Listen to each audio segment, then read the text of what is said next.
প্রত্যেক জাতিগোষ্ঠীর জন্য আলাদা আলাদা ধর্মীয় উৎসব রয়েছে। যার যার ধর্মীয় উৎসব তার তার প্রত্যেকেই তার ধর্মীয় উৎসব তার মতো করে পালন করবে, কাউকে কোনো প্রকার বাধা দেওয়া যাবে না। আমাদের জন্য তো আল্লাহ দুইটা উৎসব দিয়েছেন, ঈদুল ফিতর, আরেকটা হচ্ছে ঈদুল আযহা। অন্যান্য ধর্মের যারা আছেন তাদেরও ধর্মীয় উৎসব আছে, তাদের ধর্মীয় উৎসব তারা পালন করবে। আমরা তাদের ধর্মীয় উৎসব পালনে বাধা দিব না, তাদের কোনো প্রকার অধিকার নষ্ট করব না, তাদের নিরাপত্তার ব্যত্যয় ঘটাবো না, কারণ ইসলাম আমাদেরকে এই শিক্ষা দেয় না। কিন্তু আমি যদি অন্য ধর্মের কোনো ধর্মীয় অনুষ্ঠানে গিয়ে ধর্ম যার যার, উৎসব সবার বলে তার উৎসব আমার উৎসবে পরিণত করে ফেলি, এটা বাড়াবাড়ি ছাড়া আর কিছুই হবে না।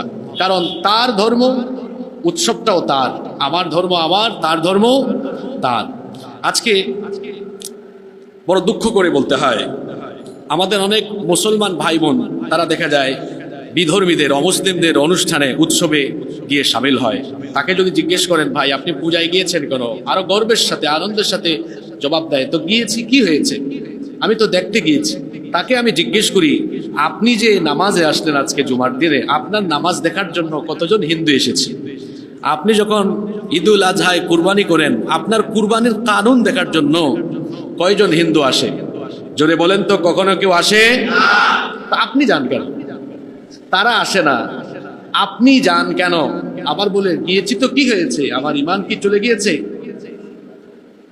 ওমর ইবনুল খাত্তাব রাদিয়াল্লাহু আনহু বলেছেন, লা তাদখুলু আলাল মুশরিকিনা ফি কানাইসিহিম ইয়াওমা ঈদিহিম, তোমরা অমুসলিমদের, মুশরিকদের ধর্মীয় উপাসনালয়ে তাদের উৎসবের দিনগুলোতে সেখানে যেও না, সেখানে প্রবেশ করো না, অংশগ্রহণ করো না, দেখতে যেও না, হাজির হয়ও না।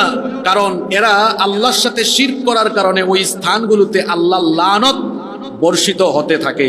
যে জায়গায় আল্লাহর সাথে, আমার রবের সাথে শিরক হয়, ওই জায়গায় আমি যাই কি করে, ওই জায়গায় আমি দেখতে যাই কি করে, উৎসবে সামিল হই কিভাবে? এটা তো আমি মুসলমান হিসাবে আমার জন্য সেখানে যাওয়া উচিত হতে পারে। অনেকে আছে এখন শুভেচ্ছা জানায়, ইসলামী রাজনীতি করে এরকম কিছু মানুষও শুভেচ্ছা জানায়। আপনারা মনে করিয়েন না যে ইসলামী রাজনীতি করলেই এদেশের উলামা মাশায়েখ আপনি কোনো ভুল করলে ছেড়ে দিবে, এটা কখনো ভাবিয়েন না। কারণ আমরা যারা কোরআন সুন্নাহ থেকে কথা বলি, আমরা কখনো কালোকে সাদা আর সাদাকে কালো বলতে শিখিনি, এটা আমরা জানিও না, এটা আমরা পারিও না। যেটা সত্য সেটা সত্য, যেটা মিথ্যা সেটা মিথ্যা, যেটা হালাল সেটা হালাল, যেটা হারাম সেটা হারাম। হালালকে কেউ হারাম বানাতে পারবে না, হারামকে কেউ হালাল বানাতে, কারণ আল হালাল ওয়াল হারামু বাইয়িন, হালাল এবং হারামকে সুস্পষ্ট করে দিয়েছেন কে? আপনি বিধর্মীদের অনুষ্ঠানে শুভেচ্ছা জানাতে পারবেন না। যদি জানান তাহলে আপনার কোরআন সুন্নাহর জ্ঞানের অপূর্ণতা আছে, আপনাকে সেই অপূর্ণতা পূরণ করার জন্য আরো পড়াশোনা করতে হবে বা আলেম ওলামার সুহবতে আপনাকে থাকতে হবে। কোন বিধর্মীর অনুষ্ঠানে শুভেচ্ছা জানানো যাবে না। সকল ইসলামী আইন শাস্ত্রবিদ বিশেষজ্ঞদের মতে সর্বসম্মতিক্রমে এটা হারাম। চট্টগ্রাম শহরে দেখবেন অনেক মুসলমানের সন্তান, এরা বিভিন্ন রাজনৈতিক দল করে, শুধু ইসলামী রাজনীতি বলছে না, ইসলামী রাজনীতি হোক আর মুসলমানের সন্তান অন্য ঘরানার রাজনীতি করুক, মুসলমান যে হবে, মুসলমান পরিচয় যার থাকবে, মুসলমান নাম যার থাকবে, সে কোনো বিধর্মীর অনুষ্ঠানে শুভেচ্ছা জ্ঞাপন করতে পারে না। আপনারা দেখবেন চট্টগ্রাম শহরে বিভিন্ন জায়গায়, অলিতে গলিতে, রাস্তার মোড়ে মোড়ে দেখবেন ব্যানার ফেস্টুন টানিয়ে শারদীয় শুভেচ্ছা জানাচ্ছে। আপনাদের চোখে পড়েছে? অন্য ধর্মের অনুষ্ঠানে আপনি কেন শুভেচ্ছা জানাবেন? তার ধর্মীয় উৎসব সে পালন করবে। আমি তো আগেই বলেছি, এই বাংলাদেশে আমরা যারা বিভিন্ন ধর্মের মানুষ বসবাস করি, প্রত্যেক ব্যক্তি তার ধর্ম নিরাপদে নির্বিঘ্নে পালন করবে, এটা তার ধর্মীয় এবং নাগরিক অধিকার। এখানে আমরা কেউ কাউকে বাধা দিতে যাব না। আমাদের মসজিদের পাশেই যদি কোনো পূজা মণ্ডপ থাকে বা অন্য ধর্মের উপাসনালয় থাকে, আমরা কোনোদিনও সেখানে গিয়ে তাদেরকে বাধা দিব না, তাদেরকে কোনো ডিস্টার্ব করব না, এমনকি তাদের কোনো উপাসনায়, উৎসবে আমরা কোনো ব্যাঘাত ঘটাবো না, নিরাপত্তার ব্যত্যয় ঘটাবো না, অধিকার হরণ করব না।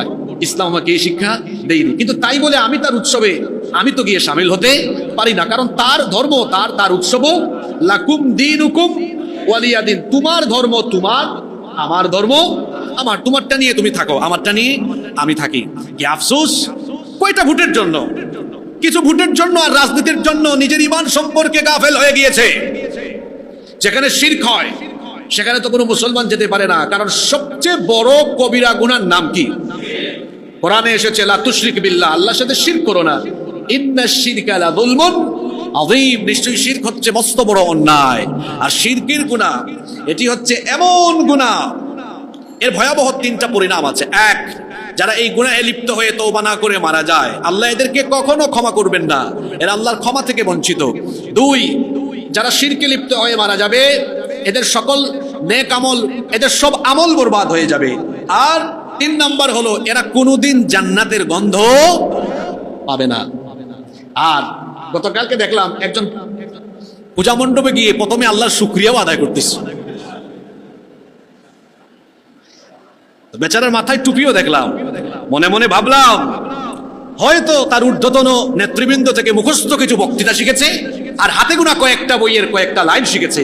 হাতে গোনা কয়েকটা বইয়ের কয়েকটা লাইন শিখেই বড় বিশেষজ্ঞ রাজনীতিবিদ হওয়া যায় না। প্রচলিত ধারা রাজনীতিবিদ, প্রচলিত ধারা ধাপ্পাবাজি মার্কা রাজনীতিবিদ হওয়া যায়, ইসলামী বিশেষজ্ঞ হওয়া যায় না। প্রথমে গিয়ে আল্লাহর শুকরিয়া আদায় করে, আমি যে এখানে আসতে পেরেছি এই জন্য আল্লাহর শুকরিয়া আদায় করছি। চিন্তা করেছেন? আরেক রাজনৈতিক নেতা দেখলাম বক্তৃতা করছে যে মা দুর্গার এমন শক্তি, এটা অসারতা অসুর দূর করবে, এই শক্তিতে আমরা বলিয়ান হব। যে নেতা এটা বলেছে তার ঈমান চলে গিয়েছে, তাকে আবারও কালেমা পড়ে মুসলমান হওয়া লাগবে। এদের পেছনে কত যুবক তরুণেরা ছুটছে। আমি তো বরাবরই একটা কথা বলি, এখানে ওই মসজিদে যারা বিশেষ করে ইয়াং সোসাইটি, ইয়াং কমিউনিটি আছেন, যুবক তরুণ ভাইয়েরা আছেন আর ছাত্র ভাইয়েরা আছেন, আমি আপনাদেরকে একটি বিশেষ অনুরোধ করতে চাই। সেটা হলো এই, আপনার এই তারুণ্য, আপনার এই যৌবন, আপনার এই শক্তি সামর্থ্য, এটা তথাকথিত নেতা নেত্রীদের পেছনে গিয়ে খরচ করবেন না।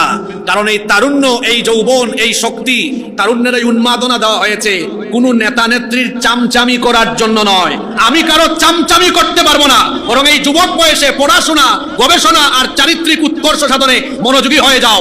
কারো পিছনে তোমাকে ঘুরতে হবে না, একটা সময় আসবে তামাম দুনিয়া তোমার পিছনে ঘুরবে। আমি যুবকদেরকে, তরুণদেরকে, ছাত্রদেরকে সবসময় এই কথা বলি, আরেকজনের চামচামি বন্ধ করো, চামচামি বন্ধ করো, স্বনির্ভর হও, আত্মমর্যাদাশীল হও। আল্লাহ বুঝার তৌফিক দান করেন।